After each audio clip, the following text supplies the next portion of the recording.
Welcome to the new media show. We're back. Doing the new media show again. People are actually going to listen to this junk. We do it live. We're live right now. We'll just do it live. We're going live. We're going live. We just can't get enough. The new media show. Let's go. Just do it live. We're going live. We're going live. Bada bing, bada boom. The new media show. We do it live. Just do it live. We're going live. We're going live. We're going live. The new media show. I'm like Adam Curry, and you're more like John C. Dvorak. I think I am Adam Curry, and you're the old curmudgeon. We do it live. Doing the new media show again. The new media show. Technology. We make it sound so special. Well, Rob, here we are on the new media show, and a happy Wednesday to you. How are you?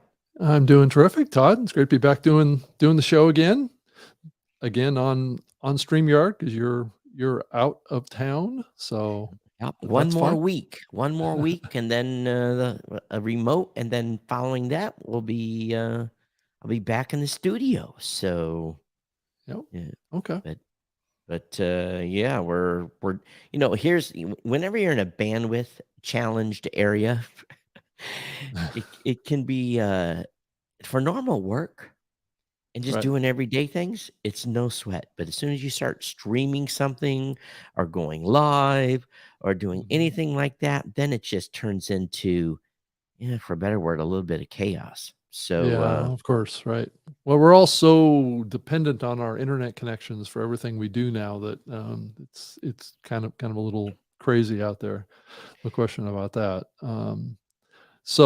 So we're right on the cusp of June. So we're already into really into the summer months here. And we've already had a holiday here in the U.S., but a lot of people listening to this outside of the U.S. don't really care about our holidays. But it's great to be back doing the show. There's always interesting things going on in the podcasting space. And I don't know, is there anything that's bubbling with you today, Todd?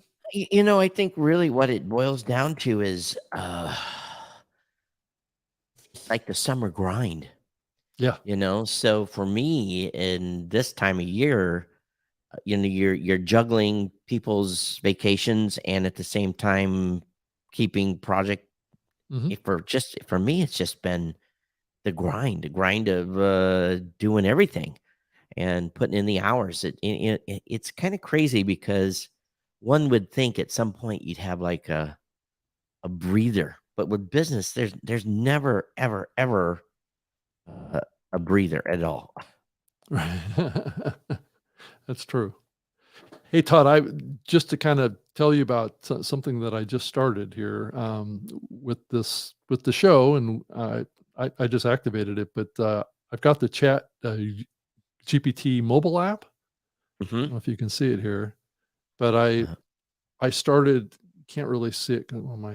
Yeah, I can see. I can see it.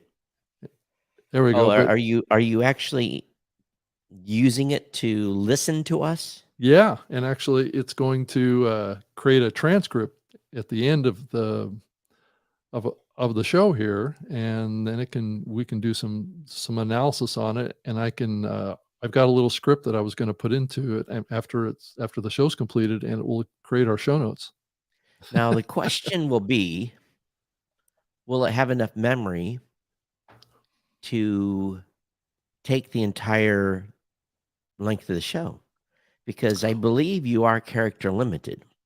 Well, the app is limited to, I believe, 110 minutes, I think, is what the app limit is on audio input. So you're just using the regular app. Are you using any type of plugins with that? No, just the Chat GPT-4 version.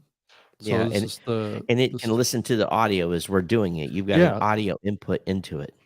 Yeah, so I've got a TRS connection Yep. going out of my Rodecaster. Mm-hmm. It's running right into the app, and once it's finished, it basically creates a transcript. Isn't that right after interesting? it's over? And then I didn't know the app was capable of doing that.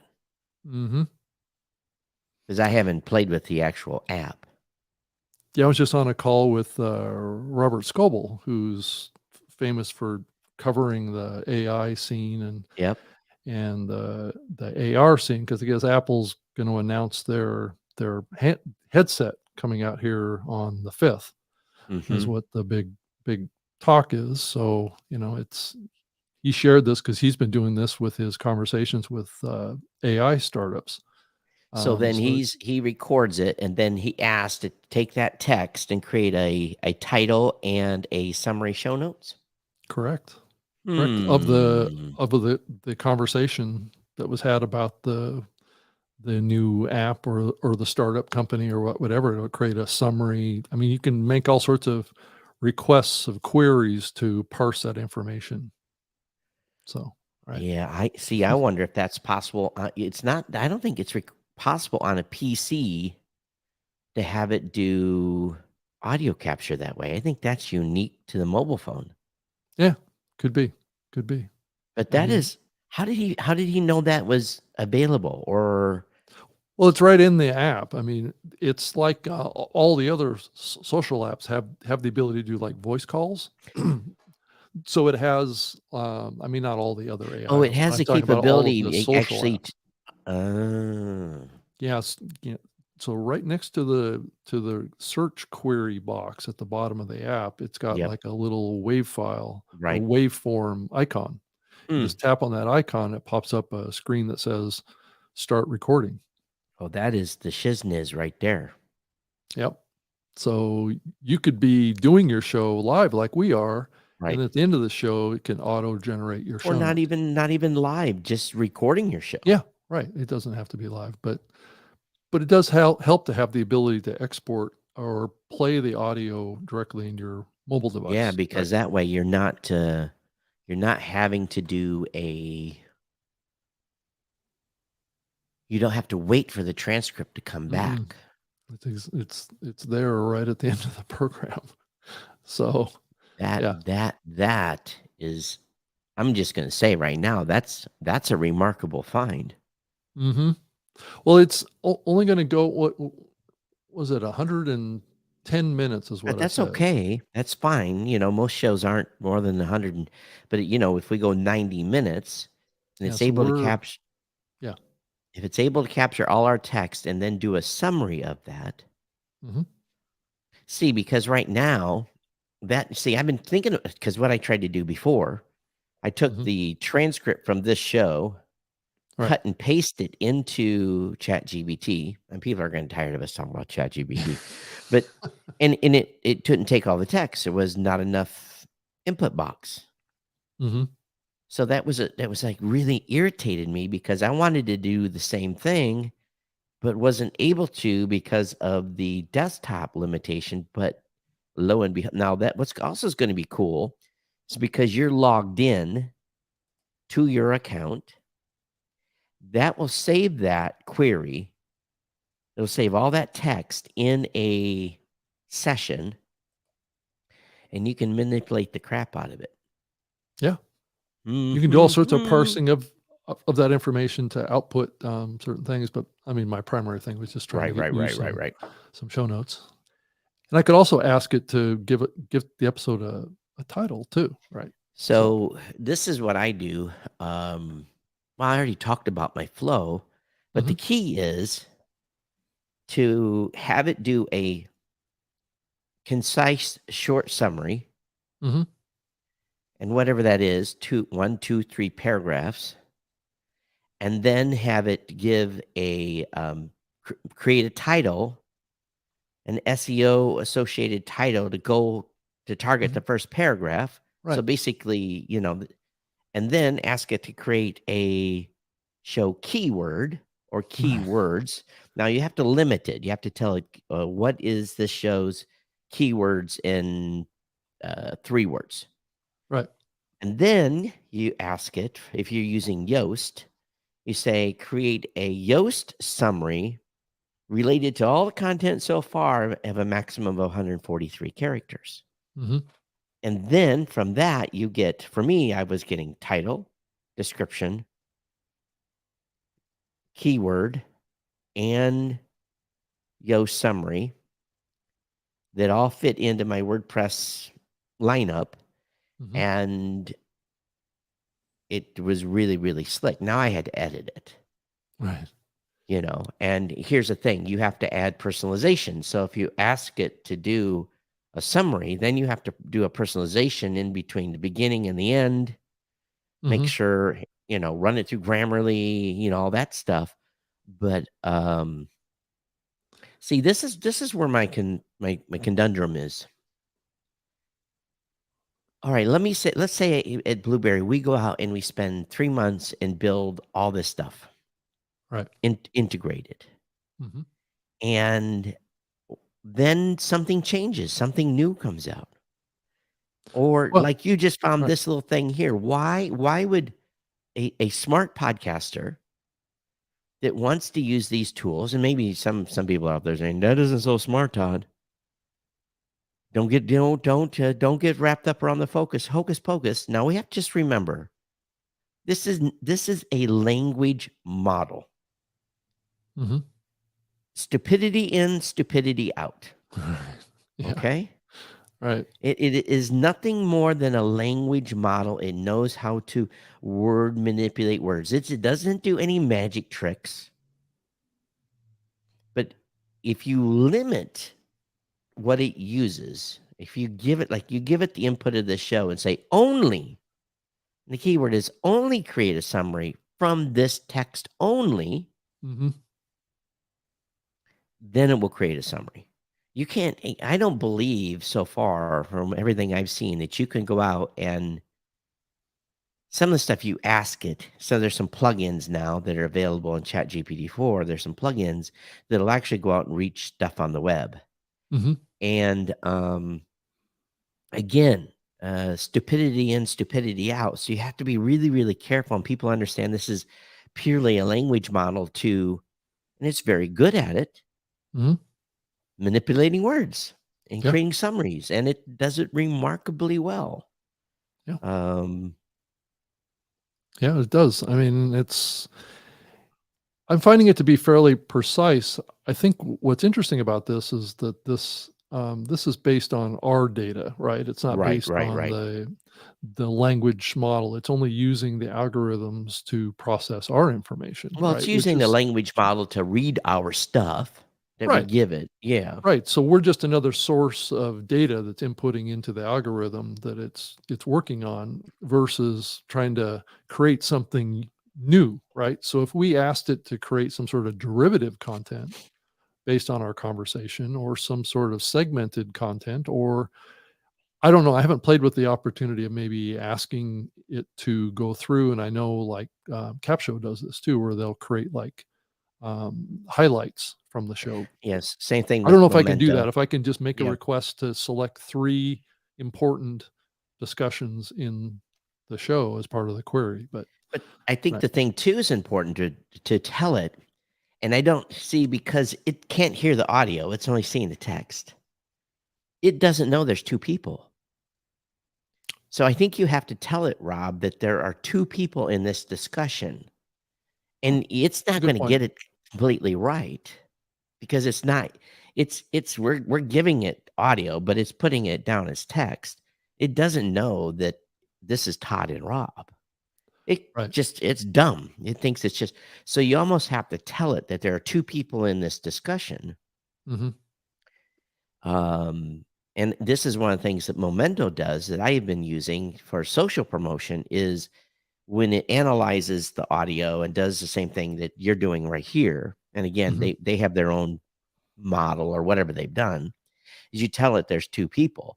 But what I've found is still it has a very, very hard time because especially on my tech show, I have specific segments, boom, boom, boom, boom, boom, all the way through. Mhm. It still does not know that this is a new segment of the show. This is where we've switched topics. Mhm. And to me, it's almost like, can I send it a beep and say I'm changing the segments? Is there some signal I can send it? And I don't, that is not in its. So I Right. was like thinking about key phrases. All right, let's move to the next subject. Let's talk about the next topic.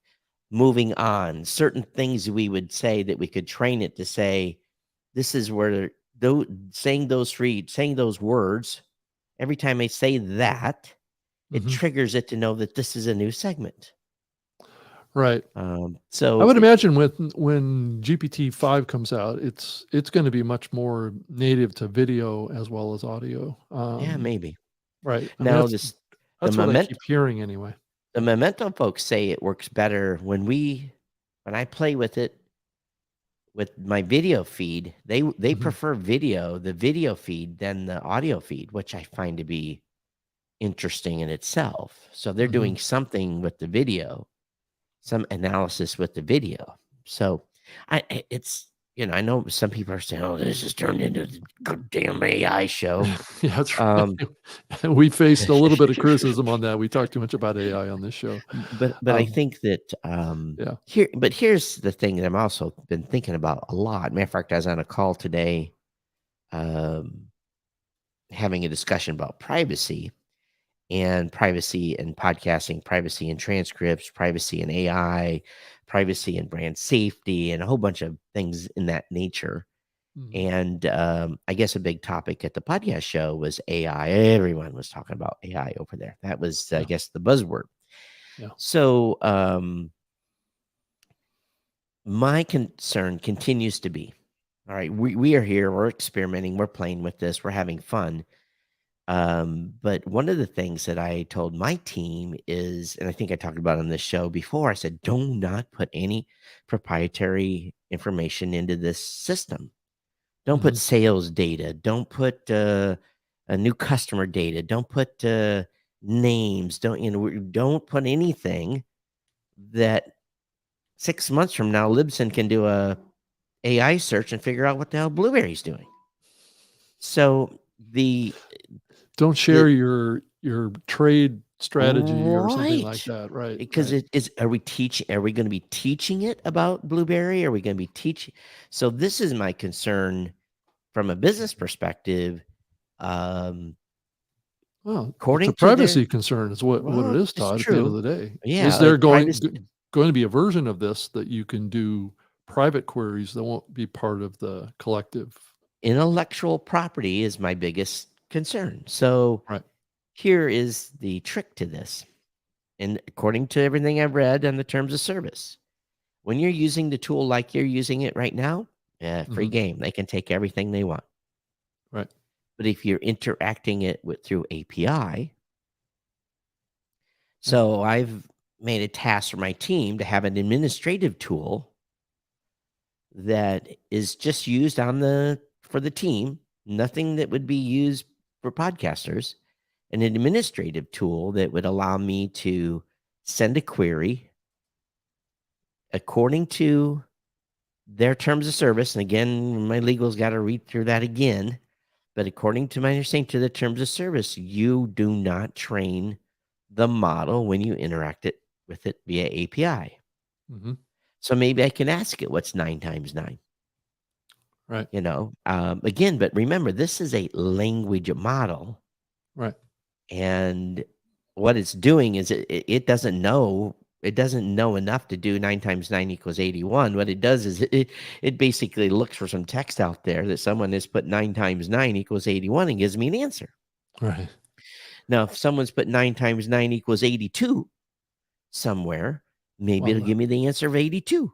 right. So Right. it's not. It's I it's think it's again. smarter than that, probably. Well, Right. but it's looking at language, it's looking at data that's out there, and this is why it's dangerous, is why people think this Right. thing, "Oh my god, I'm talking to artificial intelligence." Well, no, you're Right. not. Yes, we got a comment from Harold Gilchrist, who said, he does this same thing that we're doing with AI and transcripts, right? He says he does it all the time. Don't listen to any shows on YouTube or podcasts anymore unless main points are outputted by GPT that look interesting. So So what does that mean? I think he's Like, just looking for shows that have good show notes that look like they're being outputted by the AI platform here. so he wants to see good show Yeah, notes outputted by oh, that's yeah. interesting. And then he also posted. So when you copy and paste a transcript from the platform. He says here, YouTube, Oh, you you chunk chunk in April. It's Oh, going to be you chunk it in at 10 minutes at a time. right. So Harold, but what Rob is doing right now is he's using the app, the phone app. Hold it up again and show Harold. Mm-hmm. Yeah, it's And the he's it's using the official app and for Chat he's doing it GPT. right, and it'll record for 110 minutes straight. Yeah, yeah, You you can don't see have to that chunk anything that in. circle going in and out. That's the movement of the voice that's going into the app. So you don't have to chunk it in 10 minutes at a time. Nope. Interesting. Yeah. But it did just make me realize, this gave me an idea. So, it's interesting. Yes, and Harmony said The shizniz. the shizniz is what this is. Cool. That Coolness. is the shizniz, what you have just figured out. And thanks to Robert for letting us know, because Mr. Scoble. Yeah. I have a TRS in my bag with me. The question is, do I have another cable? Right. So yeah, that's we will let you know next week how it went. Well, Todd, I'll just plan on sending you the output from this. Yeah, in but the email. challenge is I may have. But here's a problem: you're going to get the output, and I'll take the output, but you've got it in one shot, or one shot. Whereas, as Harold says, you have to take chunks, put them in chunks, Mm-hmm. and then I see what you're saying. yeah, Okay. because you can't cut and paste enough text. Okay.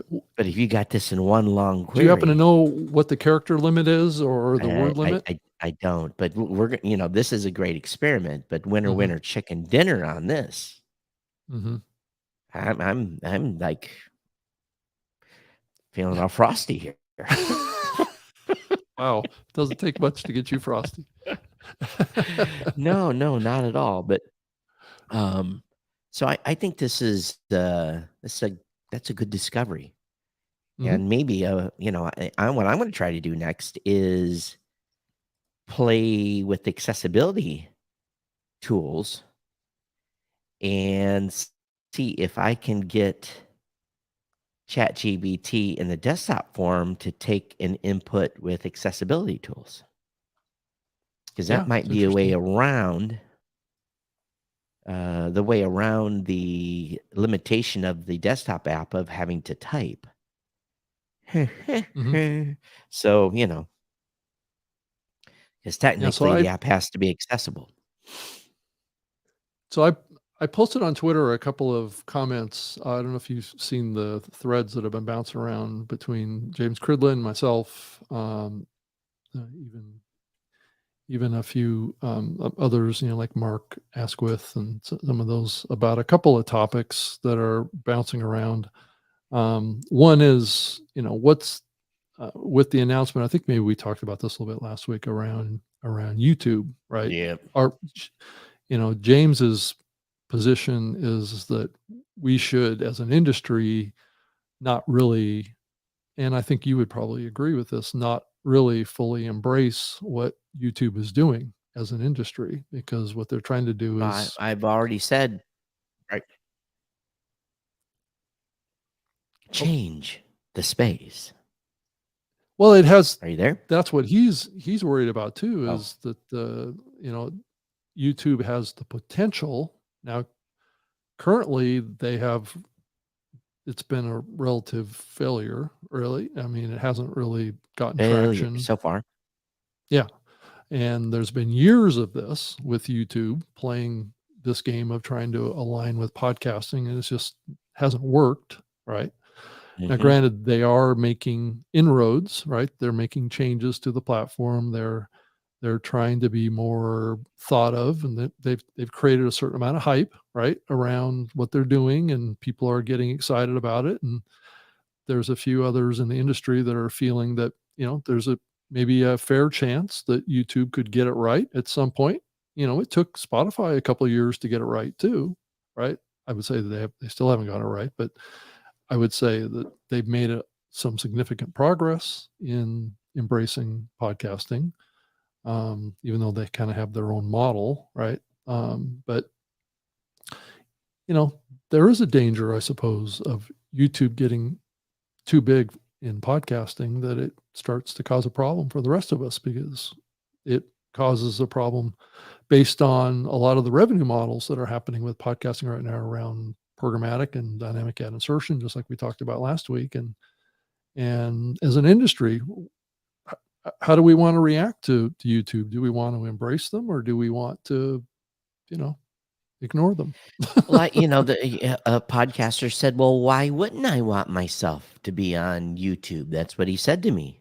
Right. And I said, "It's your choice. If you want It's to the be on same thing with YouTube, Spotify, right? There was a lot of people that had that yep. thought when Spotify If you want was to be getting over into there, it. great." I said, "But if you want to build something unique on YouTube, have a YouTube channel, flag it as a podcast, and build a YouTube channel." We have a YouTube channel here. It's So to me, it's the difference is here. They are putting, and I'm kind of glad, because I have never really wanted to have to do this. We did it for a while, but YouTube kept changing the API every 3 months, and we have to go back and rework the platform, where we were sending audio over to YouTube as an M4A, did the conversion, all that work. We were doing that for customers, and the problem was the maintainability. Mhm. I was spending, dev time a week every 2 or 3 months making a change, because YouTube kept updating the API. So I Right. really didn't want to have to so that's one of the reasons why we worked with Transistor and some other folks, is basically said, "Listen, you want your YouTube stuff to go in, use them." Mhm. So now, if they're going to take an RSS feed and they're going to convert the audio into an M4A, and whatever you have in your show is in your show, and that's it, and you can't Right. have no ads, that's it. Good for you. Right. Go ahead and submit it. I'm not. And I'm not Right. going to have documentation on my website. I'm not going to support it as a destination. Well, it doesn't appear that they're going to be embracing MP3 files. Oh, from no, what no, I've no. They're going right. to take the MP3 and create an And- M4A it's or actually a video file. it's just a video file. Is all Yeah, it yeah, yeah, is. yeah. So Or MP4, or whatever they support. really, there's nothing innovative about what they're doing here. It's just maybe they're going more direct versus having it get pushed into their platform via an API connection with a podcast host. And I don't see a big difference. I mean, other than, is there ads in there or not? Right. And meanwhile, Spotify is not going to pay podcasters unless you're part of a big network and have a big show. They say, "Thank you for your content. Thank you very much. Now go pack sand." At least they let your audio be passed through, so you can monetize everything that goes in there on your own, so you don't have that challenge of losing revenue, at least with Spotify. Yeah. So what is going on here, you think, Todd, with so the She Podcast Live show, the in-person event got canceled, and that got converted into, and I think we talked about it last week as well, but I've subsequently it's been announced that I guess the International Women's Podcast Festival also got canceled. So that is, I think, that event, and they have an awards for women in the UK. Don't quote me on this, but I believe they may be run by the same lady. The awards as well as the festival. Is that what you're saying? I think so. And if I'm wrong, forgive me, but I think they're run by the same woman over there. And we have wrote a check every year for the awards, for the National Women's Podcast Awards, or something to that effect. But I don't ever remember getting a prospectus for the festival. Now, the challenge with festivals, and I think you know this too, is these are where they bring in 3, 4, 5, 10, 20 podcasters, and they do podcasts live Hmm. That's what most festivals in the United States has been compared to a conference. Right. So I didn't know. I'll be honest with you, I really didn't know about the international because I was confused too because I thought it was all really kind of scrambled there for a little bit. But with both events being canceled, um, you Yeah. It's a difficult situation out we there. It's difficult for events right now. I think we that's the takeaway. but we talked about it at the end of the show last show, Yeah, we did. and it really is. I need to be able to in order for me, and just say it here again in case you didn't listen all the way to the end of the last show. Hmm. If your event's going to have 500 people at it, you cannot price sponsorships as if it was going to have 3,000 people. Right. Just can't do it. Hmm. If we intended, I have a mandate by my company. We have a spreadsheet that we fill out of. It's basically if we're going to sponsor an event, it goes into the spreadsheet. If Right. we're going to fly there, flying costs go in there. If we're going to have a booth, the booth costs go in there. Everything we're going to price everything out, and we're going to Right. find out what our bottom line is to attend that event. And we Hmm. get it, probably within $200-300 of total cost because we've been doing these enough. And then we input the number of people that are going to attend the event. Right. And then we look at that as what is our cost to reach what is it, how much, and we get some social benefit and some of that stuff. But what is I don't want to call it a cost per acquisition because that's not even the true word, but what is my cost to reach each of those attendees? Right. And if I'm going to be just a keychain sponsor, or if I'm going to give T-shirts out, or what is the intrinsic value of that, and then what is the goodwill value? How much goodwill Hmm. do you gain by sponsoring the event and Yeah. waving the flag and saying, "Hey, we're in business and we're supporting the event." I have a number I have to meet. I can't go over a certain Sure. dollar amount per person because I'll Right. never recoup. Right.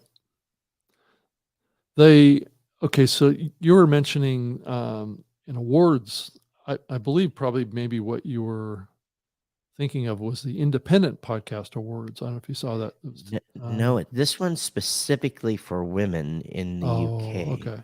Okay. So this is another event then. But anyway, so going back to the cost, it's just, if I'm a Spotify or and just you can write a check, big check, I heart, Hmm. where they really don't do this type of cost analysis. So yeah, we'll do it. We'll support. But for a small company,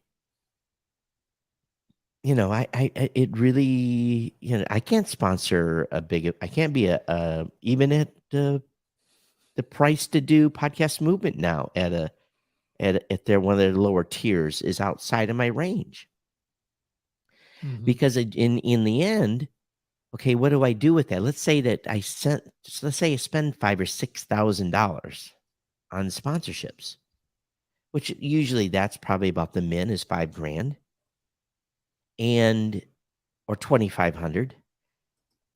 I could use that event money to go to another event. Right. I Yeah. can go to another event with the Mhm. same amount of cash and reach a whole new audience. Because most podcasting events for a podcast, okay, 80% of the people that go to Podcast Movement are already podcasters. I'm Mhm. a podcast hosting company. So guess Right. what?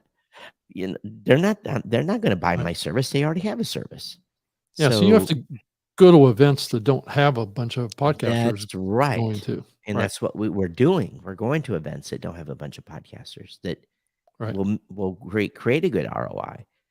And we go to Podcast Movement because we have to, because we got to be there. We wave the flag. Hey, we're still in business. How you doing?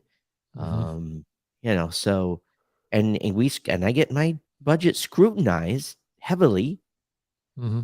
NAB is probably on the chopping block for next year. We don't know if we're going to go back to NAB. Mm-hmm. So the attendance was great, but in the end, how many new customers did I get? Right. And Yeah, I that's did what it notice. boils down to. Yeah. I did notice that Odyssey is selling radio.com as a domain name Right. because they had moved from radio.com to Odyssey. And take a wild guess what they're selling it for. $3 million. 2.5.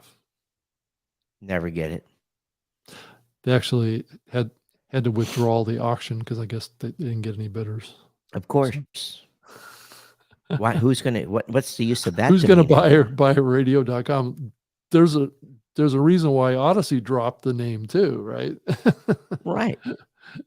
So yeah, Todd, I also saw that you guys launched, I guess, accomplishments. It's a badge right. achievement system. Right. It's a So badge achievement, right? So I think we have. I have to look. I think we have a total of. Of course, I'm probably going to kill my internet here. Let's see, how many did we do? It's kind of fun. Monetized, we did 6, 9, 13. Mm-hmm. We did 15 badges. So we did one, it's about like one of them is called Global Reach. Mm-hmm. And in your stats, if you reach 5 countries, you get a minimum one. If you reach 5, 10, 15, 25, 50, 100, 150 plus countries, you'll get a Global Reach badge. And basically, they anchor up based upon number of years, number of episodes, number of listens, those types of things. And then there's some stuff tied to some of our services. So basically, if you create a quick links page, you get a quick links badge. So it's partly achievement, and some of it is also a little bit of education, saying, hey, you could be using this part of the service that you're not.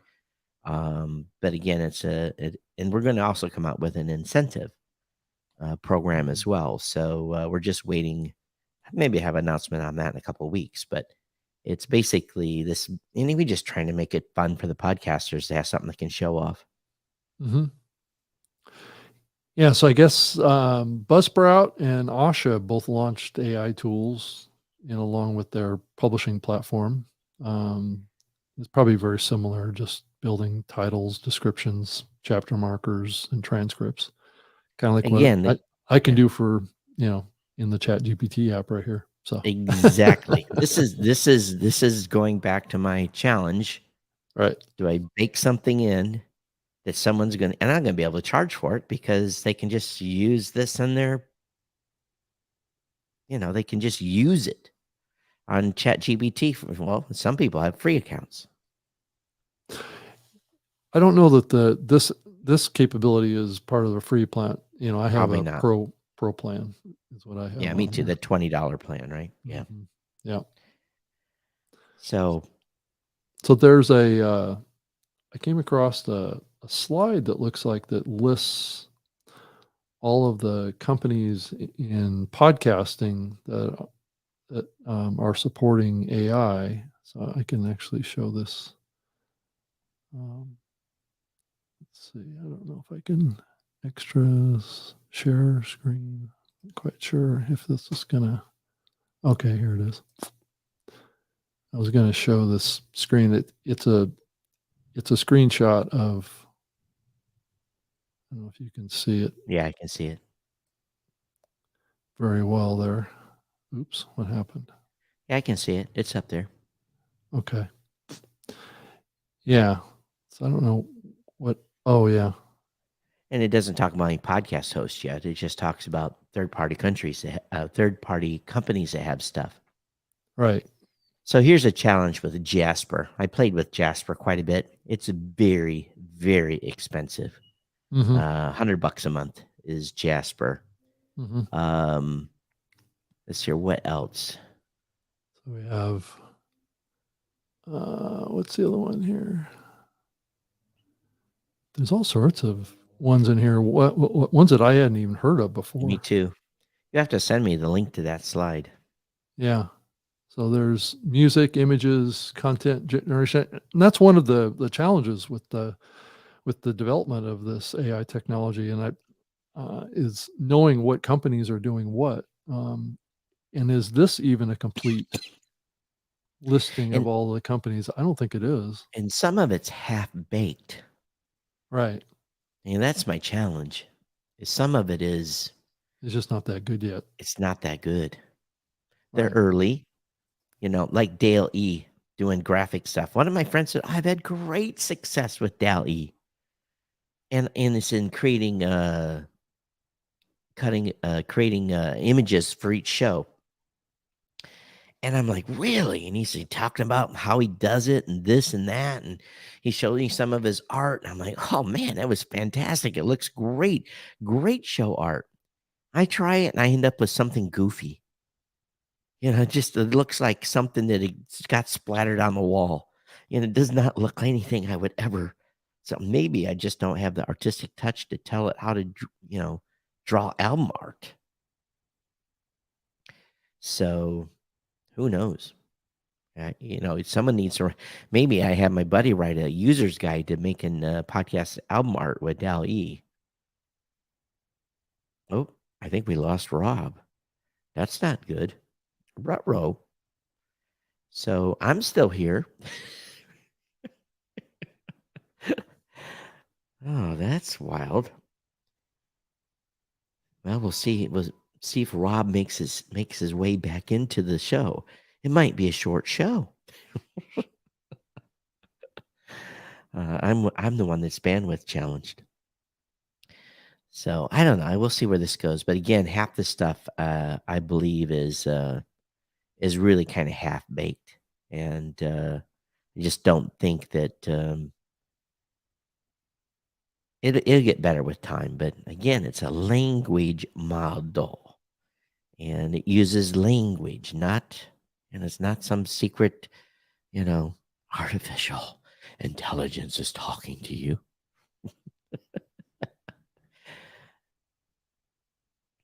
And for the first time I've done in the entire time I've been podcasting, last 2 episodes, I've done standing up.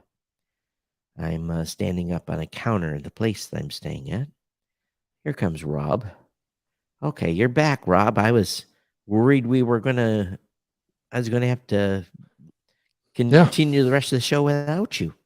I closed the screen share and the app crashed for me here, but it looks like we saved it here. We're still here, so that's good. I was maybe just not use that feature. Yeah, maybe not use that feature very much. Yeah, at this point, yeah, that might be the right decision. Right. Zach says, "Is there an AI tool you actually use your content creation right? The tool, Zach, that I'm using for social promotion is Memento.fm. That's the one I'm trying. There's a Cap Show is out there that does some of this. There's some other folks. I kind of like the Memento team and what they're doing, just because of their templates. But I'm using it for social promotion. Everything else, I'm just doing in ChatGPT at this point. Yeah. Well, you should be able to do pretty much everything. It's just knowing how to do a search how to get query. the output, or how to get the. And you're not going to get a video short using ChatGPT. Right. Not yet, anyway. No, not yet. Yeah. And I think that day is probably coming, but probably. Yeah. It's not here yet. But again, the video short is purely done, and this is another thing we have to remember. It doesn't care about the video. It's just listening to the voice. And it's determining via the language model. Right. That, okay, here's what I think the segment is. And then you have to have the tool to, be able to say, okay, the segment really started here and it really ended here. Right. And then the rest of it's just programming to make it cool to look on a template.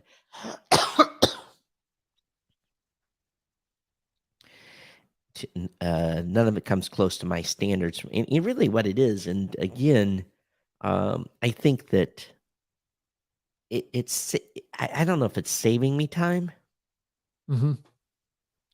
but it definitely is giving me some richer show notes. Hmm. I'm pretty good. GNC had really rich show notes, but the New Media Show never's had really rich show notes No, just it because it's a hasn't. matter of time. No, I've done a sentence or two, but you can tell the episodes that I've done rich show notes on because Hmm. the show notes are about, like a whole, like 2 paragraphs worth. So Yeah. very easy to see where I've been playing with something. By the way, we are lit and live today. We are streaming the show all over the place.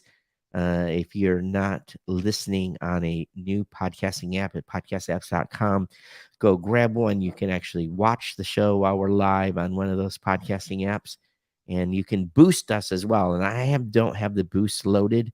If anyone's been sending boost, then I'm remiss in reading our booster talking here, but I just don't have enough screens. That's part of it. Right. Yeah. So, I mean, so we have Podcast Movement that's coming up here in August. And I haven't heard if we're going to be doing this show live at the event yet. I did pitch it. So we shall see on that if we get accepted into that. And I don't think you're speaking at this year's event either at this I have point, not. right? I did not apply. No, not to speak at Podcast Moment. Yeah. There's the boost sound. So Oh, it came through. yeah. So Brian said content monitoring equals insatiable power of fear turned into money yet again, and he sent 1,700 sats.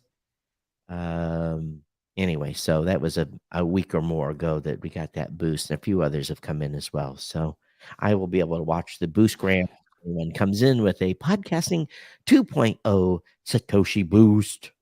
Yeah, and the interest in that topic that we had talked about, I believe it was, what was it, last week's episode or the week before, about the content moderation coming into podcasting via the advertising market. So if you want to hear more about that topic, where we talk about brand safety and suitability impacts on podcasting as it relates to content moderation, that, go back and check on, an Yeah. older episode. Yeah, of the 2 show. episodes ago, I believe. Yeah. So Oh, I did post, Todd, or I sent you an email, the video version of our new media show panel at Evolutions Podcast yeah. Movement. So part of my bandwidth limitations, we will with try video. to get that up, including last week's show. We don't have the video up from last week's show either. So Right. I'm going to work with Rob, and if you know how to use FTP, Rob, you'll be able to upload the video. Oh, I used to use FTP all the time. So easy peasy then. That's actually how I published my episodes for many, many years. So Yeah, FTP. when you have a big file, it's just easier to FTP it up and drop it in. But you can't have an 8 gig file going into a podcast feed. That will not work. That won't work? Wow. No. People won't like to download that into their mobile phones. They won't download it. Not without massive complaints. So right. Yeah, exactly. So anything else you can think of, Todd? Well, I was just wondering though. You said you were having some other social discussions. Was it primarily around the YouTube thing? That was where the most. Yeah, of it the was mainly discussion around the YouTube thing, and then just the whole kind of misinformation, information online. There was a discussion that was started between myself and a few other people and Adam Curry too. Oh, yeah, really? On what? I don't know if you saw, but Adam Curry did an appearance on the Glenn Beck show. I don't know if you saw I this heard or that. not. Yep. So, Yeah. What are people all now haters on Adam Curry because he went on the Glenn Beck show or what? No, well, I don't know about that, but it was this whole controversy about what's happening with our our world and the changes that are happening, and he came out as a Christian. I don't know if you saw this or not. Yeah, I know. Yeah, Yep. he's come out as a he's talked about it. He does a show with his wife, Currying the Keeper, and I believe she is the one that has brought Helped him him. brought him into his, I guess, I don't know what you want to say, salvation, whatever it may be, however you want to term that. But so, when you Yeah. start talking religion, and a lot of people get weirded out, but Yeah, I've been hearing a lot of that kind of talk here lately too. I think as the world kind of spins a little bit weird right now, I think a lot of people are reconsidering their position on that. well, I think I think it's well known and it's well publicized that a lot of people don't go to church anymore, and that's just the way the society has changed.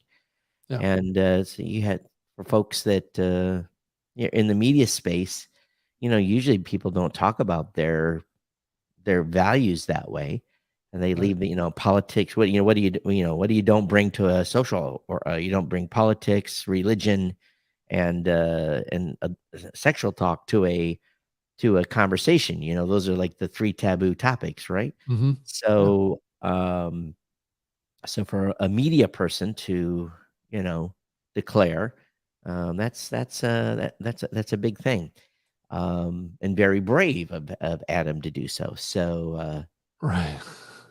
That is very true. Yeah. but so what else is, so was that the main thing people are talking about? Is he was just because he'd become a Christian, and that was what the discussion was? Yeah, it was just about, trust issues. Not that much about podcasting or anything like that. It was just mainly kind of broader issues around,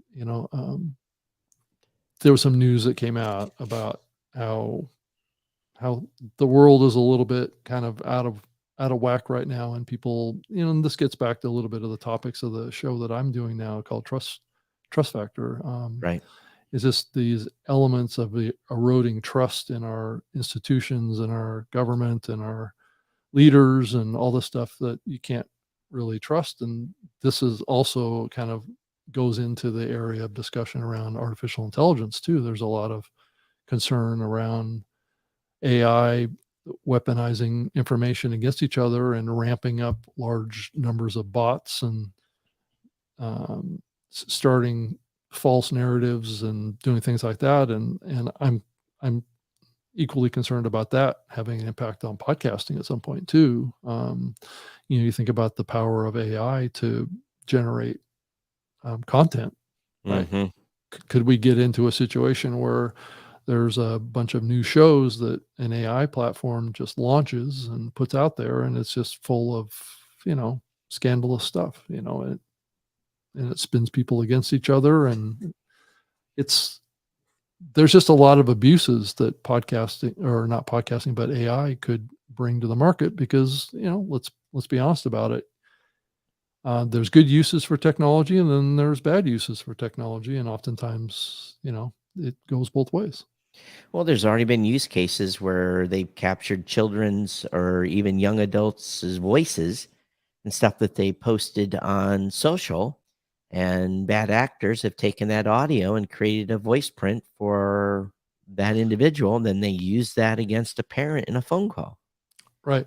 So, and the schemes will abound where you think you're talking to your kid and you're actually talking to a bot.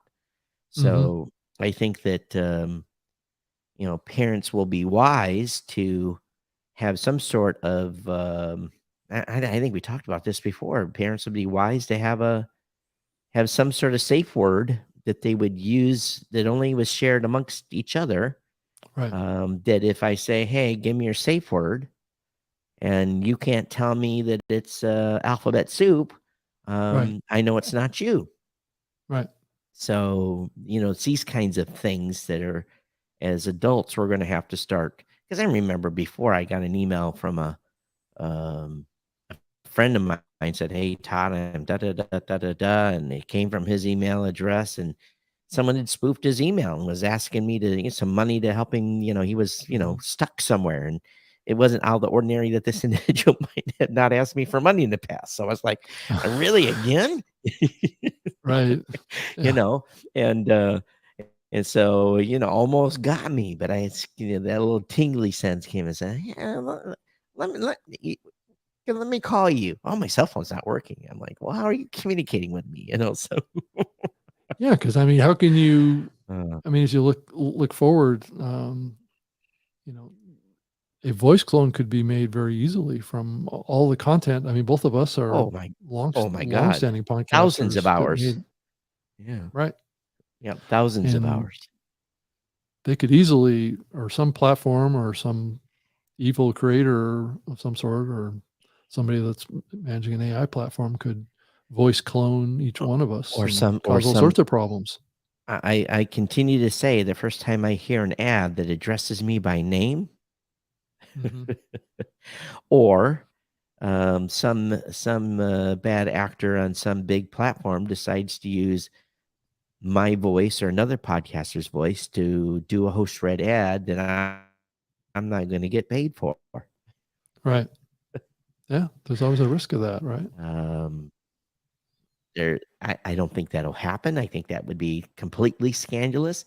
But can you imagine all of a sudden you're listening to yourself on a different platform and you hear an ad being run that you didn't read yourself? That would be interesting.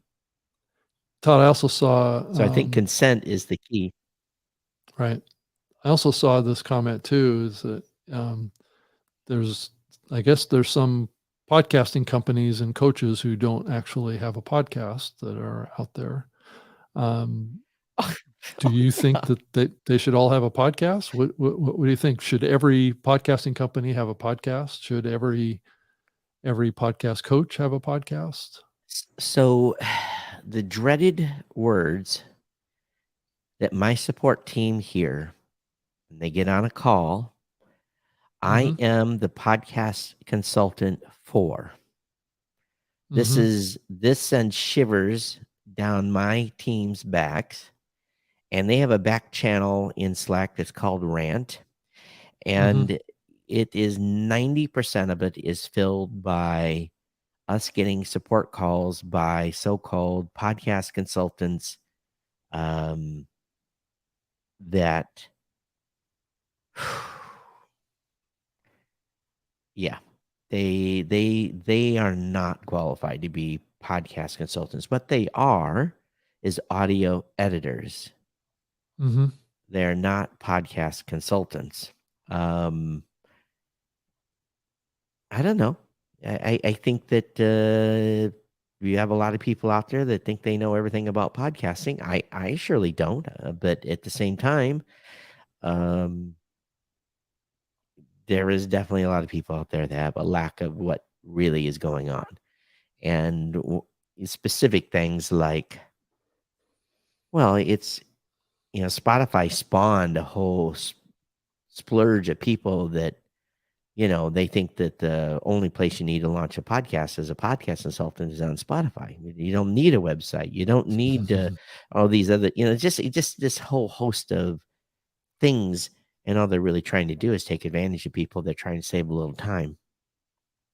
Yeah, I mean, I can accept the argument that a podcast company or a podcast consultant is so busy with helping other people that they don't have time to do their own show. I can certainly understand that position, but I guess it defies logic to think that somebody that's an advocate for podcasting wouldn't have a podcast. So I guess that's a big takeaway, and I think it's a big change for both of our experience in this medium too. Is that there are so many people that don't have a podcast that work professionally in podcasting. So it's also an acknowledgement of a lot of people out there that are working professionally in podcasting, but Yeah. have never actually done a podcast themselves.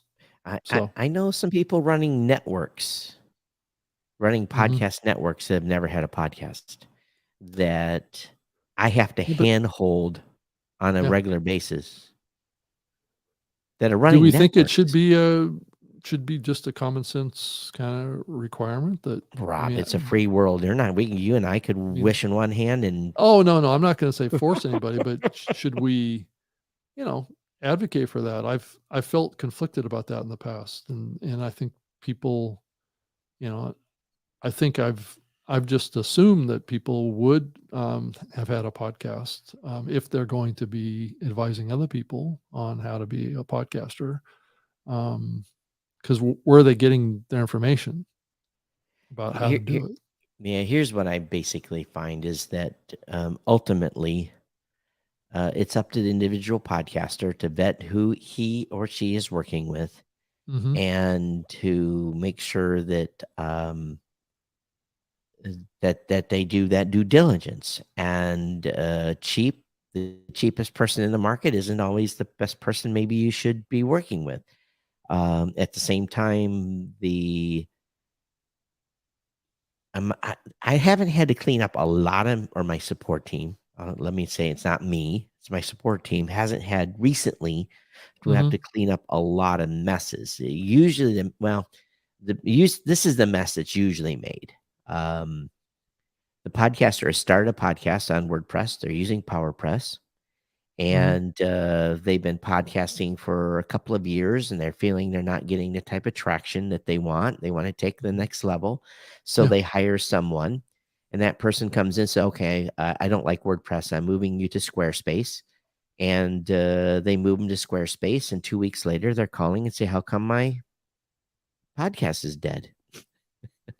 It's because they've redirected the website, and the RSS feed is now over at podcast hosting company du jour, and the consultant didn't realize that the podcaster was self-contained and using a best practice, and decided he wanted to go an easy route and put him on some platform, and then use Squarespace because Squarespace is easy.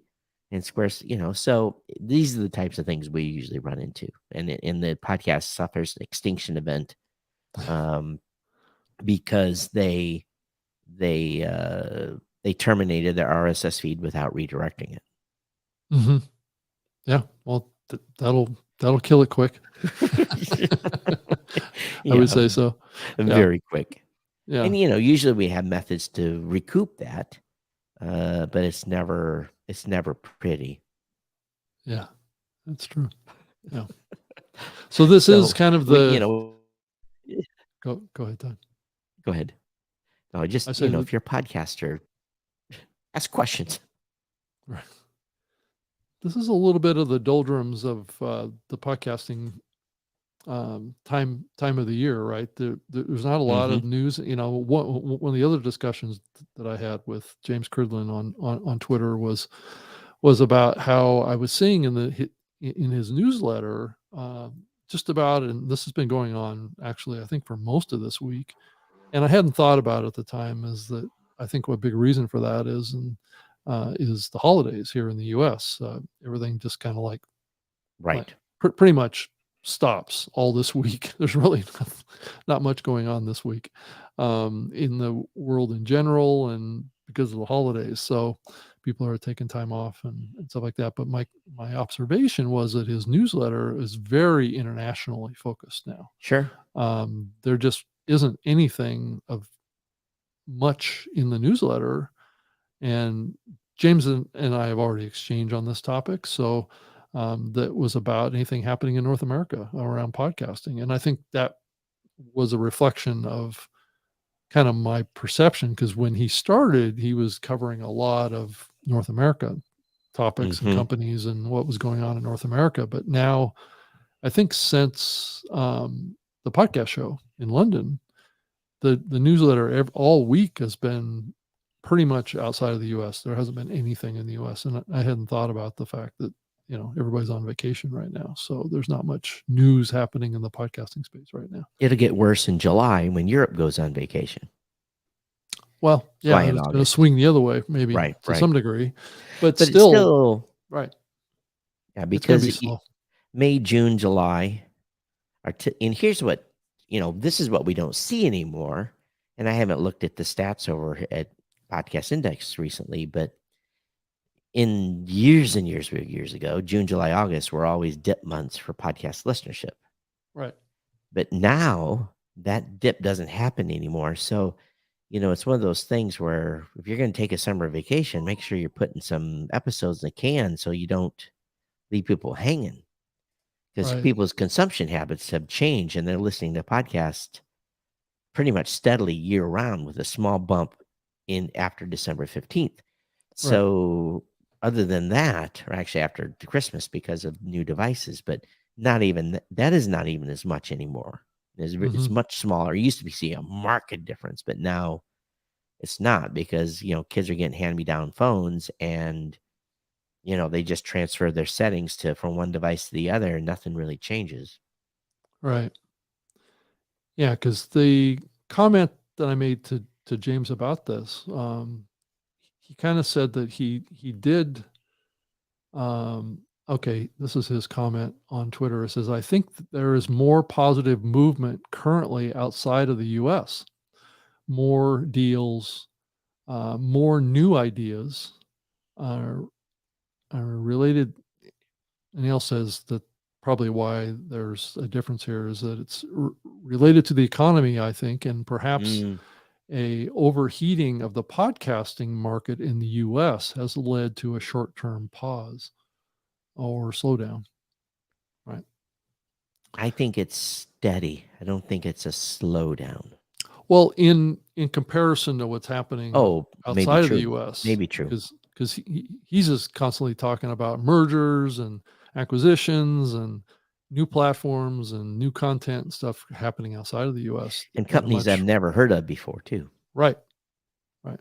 So, and I get contacted from companies outside of the US more than I get contacted from companies in the US anymore. So there's definitely a lot more energy. There's a lot more focus. There's a lot more, I guess you could say, some innovation, or to some degree, there's a little bit of copycat stuff going on outside of the US too. Well, that I see a lot, because Right. I'm getting contacted by a lot of companies now that I'm like, I'm already integrated. I have that service. What's your So my challenge is how, yeah, maybe you got something cool. Maybe it's incrementally better.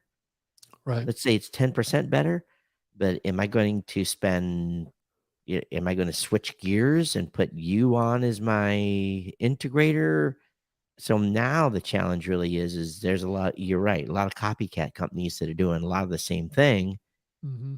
And unless there's a marked difference in your product and something that sits me back in my chair and makes me go, holy crap, Right. I'm not going to change horses in the middle of the stream. Right. And there's been a lot of I think copycatting has been going on even with AI support Yeah. with podcasts as well. There's a lot of companies doing very similar activities. So, Yeah. right. It's and this is, and again, I don't want to go back and jump on this horse again, but that's one of the reasons why I liked Memento, was specifically for the social promotion. That was what they were doing. It was different Mm, than everyone else, was the social piece. right. And that I thought was done much better than, show notes and titles and, all this other kind of stuff that I Hmm. can get from Chat GPT. So that's why I said, okay, I want to continue working with these folks because of that piece. Right.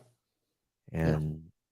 And the workflow challenges are interesting too, because if you think about workflow, as a podcaster, when someone's brand new, they don't know what tools they want to use. They're going to start, and they're going to change they're going to do 2 or 3 different products before they find the one they're comfortable with from a production standpoint.